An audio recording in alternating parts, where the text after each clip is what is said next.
Pada episode sebelumnya, hati leluhur Hou Yun dan tetua pertama Menara Pil berdebar kencang saat mendengar gelar ini. Mata mereka menunjukkan rasa tidak percaya saat mereka melihat Xiao Yan. Mereka tidak percaya dia bisa berteman dengan makhluk menakutkan seperti itu.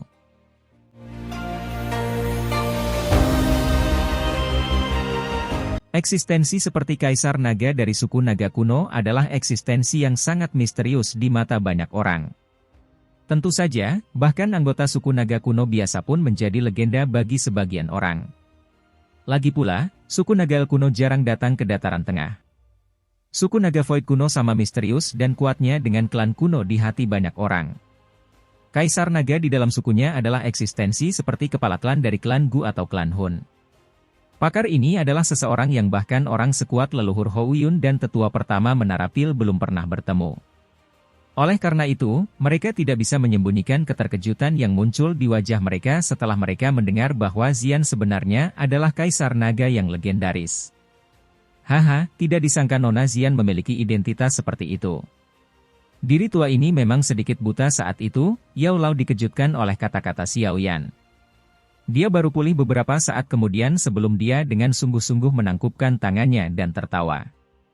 Xian merasa sedikit tidak wajar dengan kesopanan Yao Lao. Dia sadar bahwa Xiao Yan memandang Yao Lao seperti seorang ayah. Dia tidak ingin menampilkan apa yang disebut Kaisar Naga mengudara di depannya. Guru, tidak perlu bersikap terlalu sopan.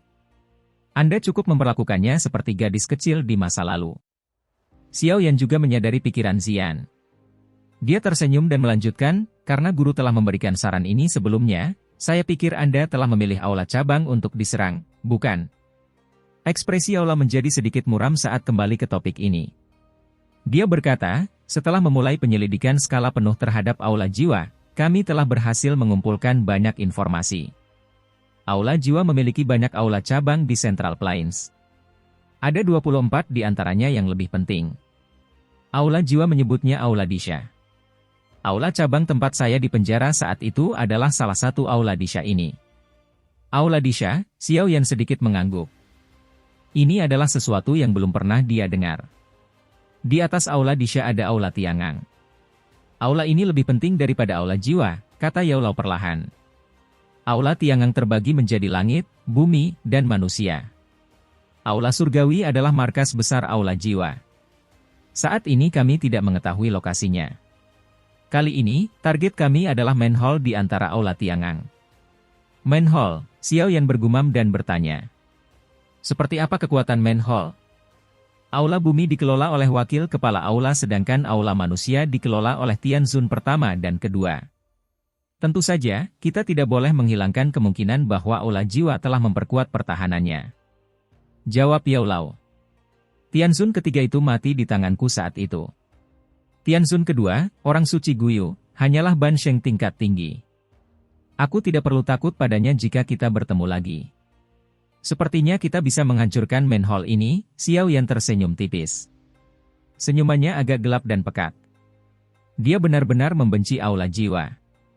Dia hampir mati di hadapan para bajingan ini berkali-kali selama bertahun-tahun, tapi dia telah tumbuh sekarang. Mungkin, dia harus mengambil inisiatif untuk menagih sedikit hutang lama. Serahkan masalah penghancuran main hall ini padaku. Aliansi masih membutuhkan para ahli untuk menjaganya guna melindungi dari segala upaya aula jiwa untuk melakukan hal yang sama kepada kita. Oleh karena itu, aku berharap leluhur Hou Yun dan yang lainnya akan menjaga tempat ini. Mata Xiao Yan beralih ke leluhur Hou Yun dan tetua pertama dari Menara Pil saat dia berbicara. Aku akan menemanimu.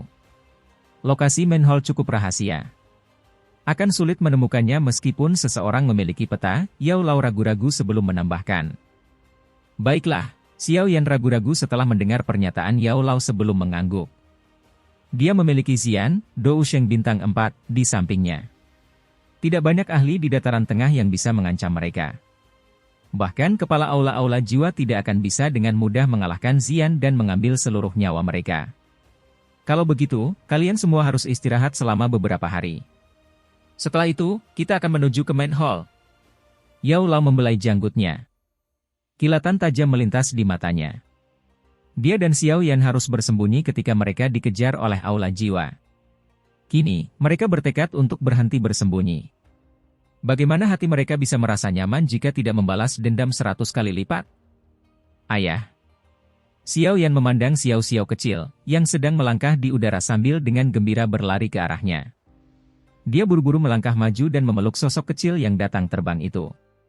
Sedikit kehangatan menyebar dari hatinya. Ayah, di mana ibu? Mata hitam besar Xiao Xiao melihat ke belakang Xiao Yan. Dia melihat ke segala arah untuk menemukan Cailin. Haha, Mumi masih latihan. Dia akan kembali menjadi Xiao Xiao kecil setelah dia menyelesaikan pelatihannya. Xiao Yan menjelaskan sambil tersenyum. Dia memeluk Xiao Xiao kecil sementara seruan tiba-tiba keluar dari mulutnya. Dia menemukan bahwa energi besar dan kuat yang mengalir secara acak di dalam tubuh Xiao Xiao kecil telah menjadi tenang. Energinya juga samar-samar mengalir dan berubah sesuai keinginannya. Bakat pelatihan Xiao Xiao sangat luar biasa. Dalam waktu setengah tahun, dia sudah mampu mengendalikan energi di dalam tubuhnya. Dia dapat dianggap sebagai elit sejati Douzong. Yao Lao di sampingnya tersenyum dan berkomentar. Douzong. Xiao Yan mengusap kepala kecil Xiao Xiao. Dia tanpa sadar tertawa pahit. Saat itu, dia harus berlatih dan mengalami banyak kesulitan hanya untuk mencapai kelas Douzong. Pada akhirnya, Xiao Xiao tidak perlu melakukan apapun karena dia dengan mudah melangkah ke level ini. Memikirkan hal ini benar-benar membuat seseorang menghela nafas. Selain itu, dia sangat tertarik dengan penyempurnaan pil. Saya berencana menunggu dia menjadi sedikit lebih dewasa sebelum mengajarinya mantra api. Setelah itu, aku akan membantunya mencari api surgawi dan perlahan-lahan membiasakannya. Dengan itu, tatapan Yao Lao yang biasa memandang Xiao Xiao sangat menyayanginya saat dia tertawa. Kamu benar-benar terlalu menyayanginya, Xiao Yan tidak berdaya. Dia menyerahkan Xiao Xiao dalam pelukannya kepada Xian yang penasaran di belakangnya. Mereka saling menatap sementara Xiao Yan mengepalkan tangannya dan sebuah botol giok muncul di dalamnya. Ada setetes cairan emas mengambang di dalam botol.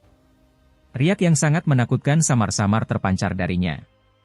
Apa ini? Ekspresi Yao Lao sedikit berubah saat melihat darah di dalam botol giok. Dia bisa merasakan kekuatan mengerikan di dalamnya. Darah esensi yang ditinggalkan oleh seorang ahli dengan setengah langkah di kelas Doudi. Xiao Yan tersenyum. Dia melirik ke arah Yao Lao dan berkata, jika guru mengkonsumsinya, kamu mungkin bisa dengan cepat mencapai bintang pertama di kelas Dousheng. Yao Lao dengan hati-hati menerima botol giok itu. Dia membalik botol giok itu dan mengamatinya untuk waktu yang lama. Dia sedikit ragu-ragu. Benda ini terlalu berharga, dan akan lebih bermanfaat bagi Xiao Yan. Saya sudah mengkonsumsinya. Tidak akan banyak manfaatnya jika saya konsumsi lagi. Guru harus berlatih untuk beberapa hari ke depan. Kami akan menuju ke main hall setelah kamu menyelesaikan pelatihanmu, dan kemudian kami akan menghilangkannya dari Central Plains. Xiao Yan tersenyum. Dia berbalik dan menarik Xian dan Xiao Xiao keluar dari aula sebelum Yao Lao bisa mengucapkan sepatah kata pun. Yao Lao menatap punggung Xiao Yan. Dia tertawa pahit beberapa saat kemudian.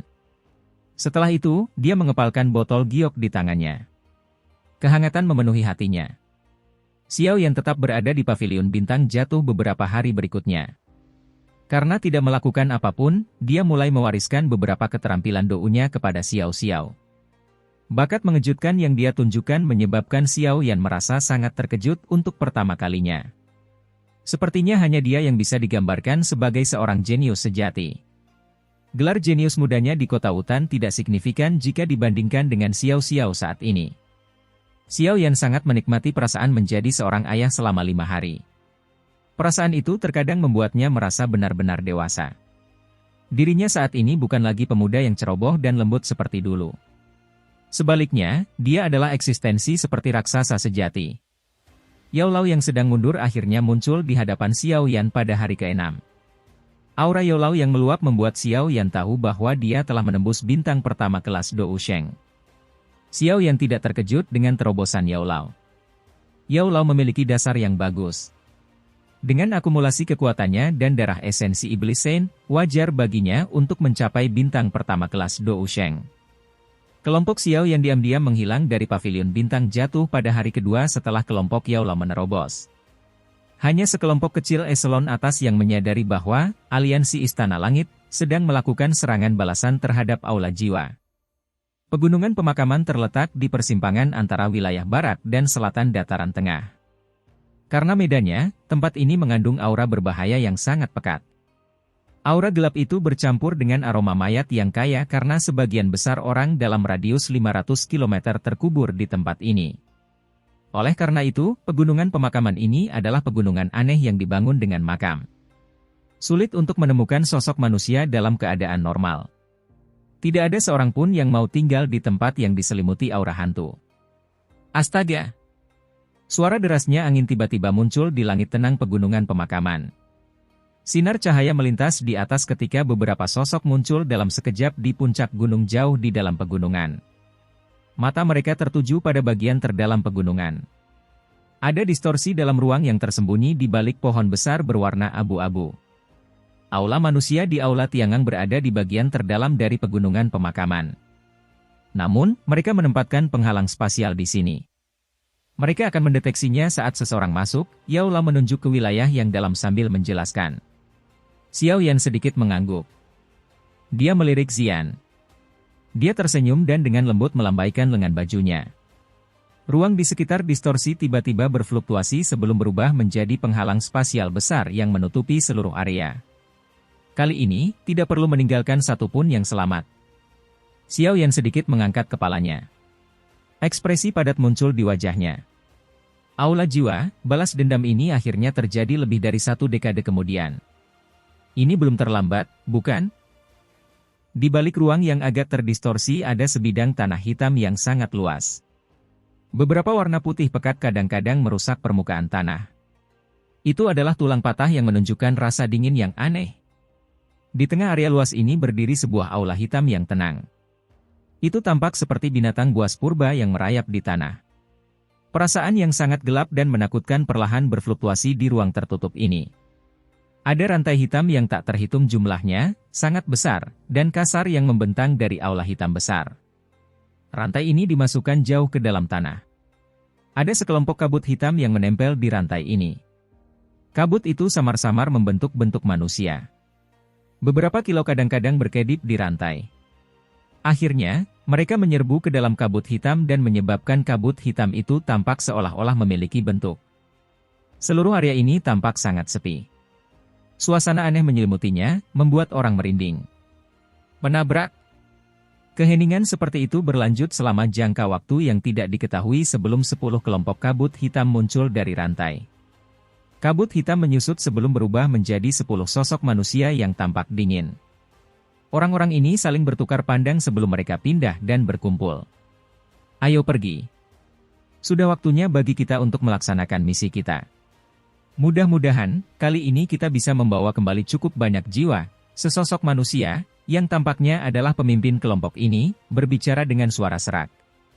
Ceka-ceka, kelompok iblis tua Liu melancarkan serangan diam-diam terhadap beberapa kota milik Istana Langit sebelumnya. Mereka tidak hanya berhasil membawa kembali cukup banyak jiwa, mereka bahkan mendapat hadiah besar dari Tianzun pertama. Kali ini, kami juga akan mengubah beberapa kota Istana Langit menjadi pertumpahan darah. Salah satu orang tertawa dengan nada sinis. Ya, ingatlah untuk tidak meninggalkan satupun yang selamat. Pemimpin itu tersenyum. Dia perlahan mengangguk dan melambaikan tangannya. Selusin lebih sosok berubah menjadi kabut hitam yang bergegas meninggalkan aula dengan kecepatan seperti kilat. Boom! Kelompok kabut hitam ini hendak keluar dari penghalang spasial ketika ruang di sekitar mereka tiba-tiba berhenti. Kemudian runtuh dengan keras. Selusin lebih sosok bahkan tidak berhasil mengeluarkan tangisan yang menyedihkan sebelum mereka dihancurkan oleh kekuatan spasial yang menakutkan menjadi tidak ada apa-apanya. Merobek. Penghalang spasial perlahan-lahan terpecah ketika sebuah lubang besar terbentuk setelah sekelompok orang ini dimusnahkan. Beberapa sosok perlahan masuk dari luar dan melangkah melintasi tanah hitam. Suara tajam terdengar dari aula besar saat kelompok Xiao Yan melangkah melewati penghalang.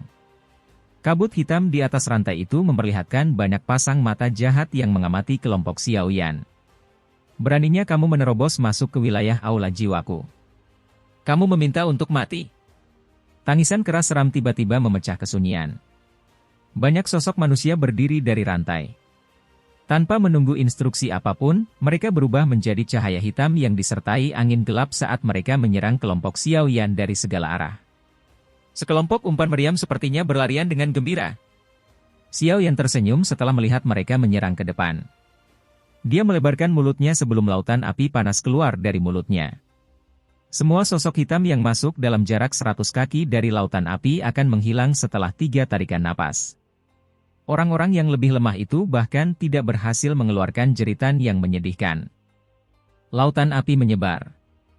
Sosok-sosok hitam yang bergegas dari belakang akhirnya membekukan tubuh mereka karena terkejut. Baru pada saat itulah mereka memahami bahwa kelompok ini tidak ada di sini untuk bunuh diri. Sebaliknya, itu benar-benar sudah dipersiapkan. Bajingan, beraninya kamu bertindak liar di wilayah aula jiwaku. Anda pasti bosan hidup. Semua Tianzun, tangkap mereka.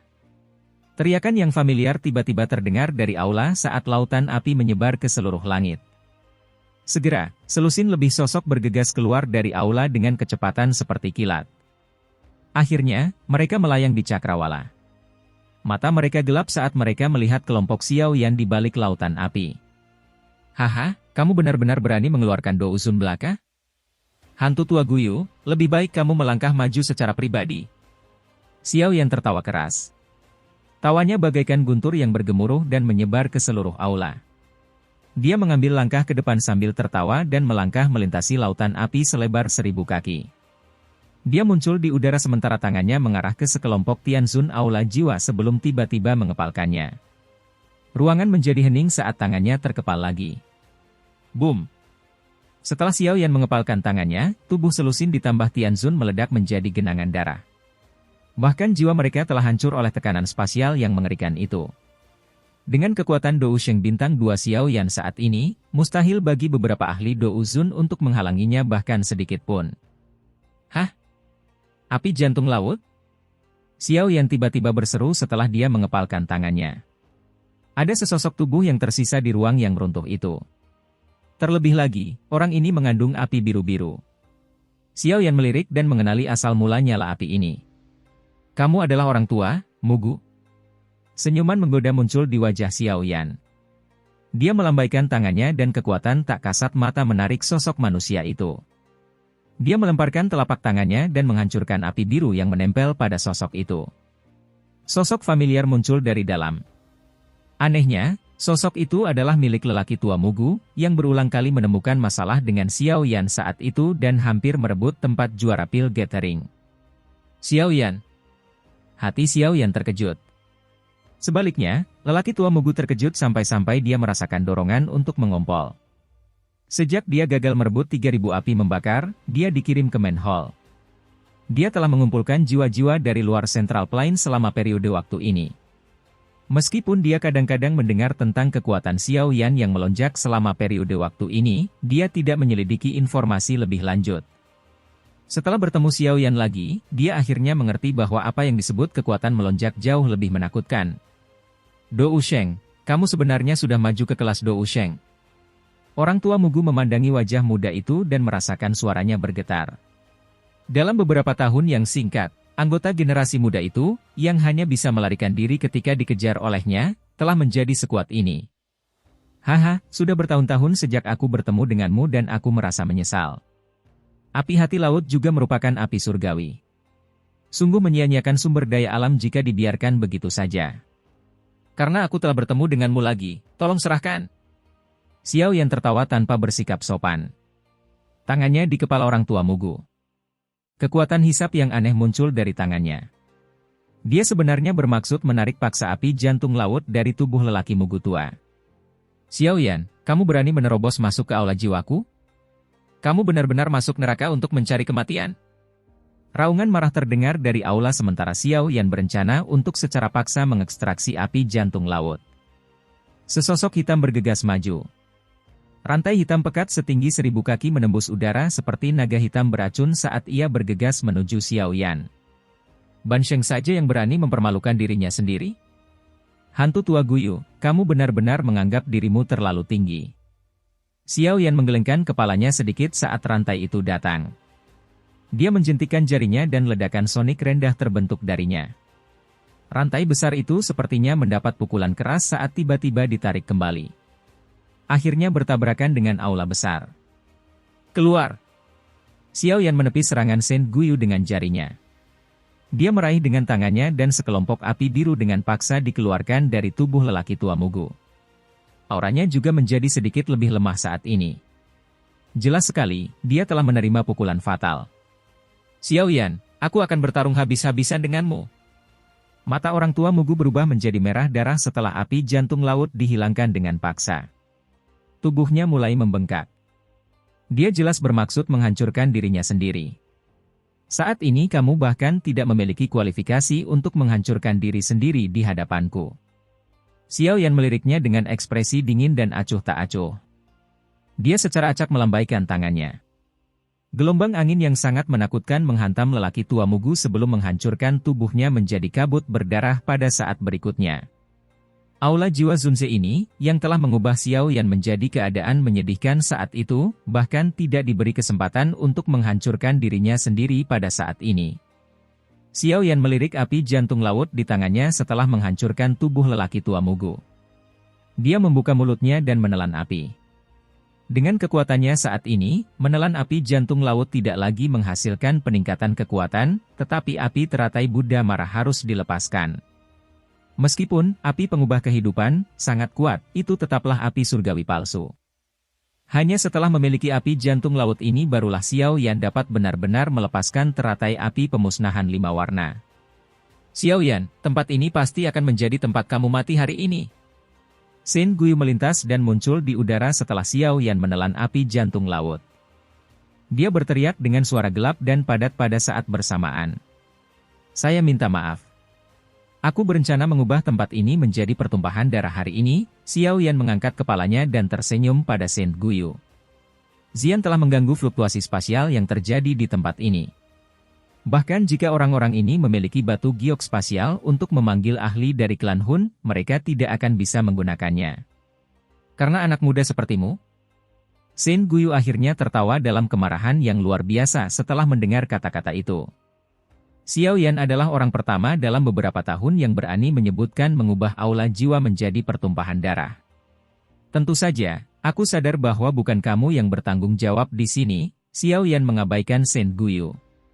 Matanya beralih ke aula hitam besar saat dia berkata dengan suara samar, yang disebut Tianzun pertama, tidak perlu terus bersembunyi. Aku, Xiao Yan, pasti akan mengubah tempat ini menjadi pertumpahan darah hari ini. Kata-kata yang sombong. Apakah kamu benar-benar berpikir bahwa kamu dapat bertindak sesukamu setelah mencapai kelas Dou Sheng? Sangat mudah bagi klan Hunku untuk membunuhmu. Dengusan sedingin es terdengar dari dalam aula besar setelah suara Xiao Yan terdengar. Kabut hitam pekat muncul dari dalam aula. Sosok tua kurus seperti kerangka perlahan keluar dengan aura gelap dan pekat.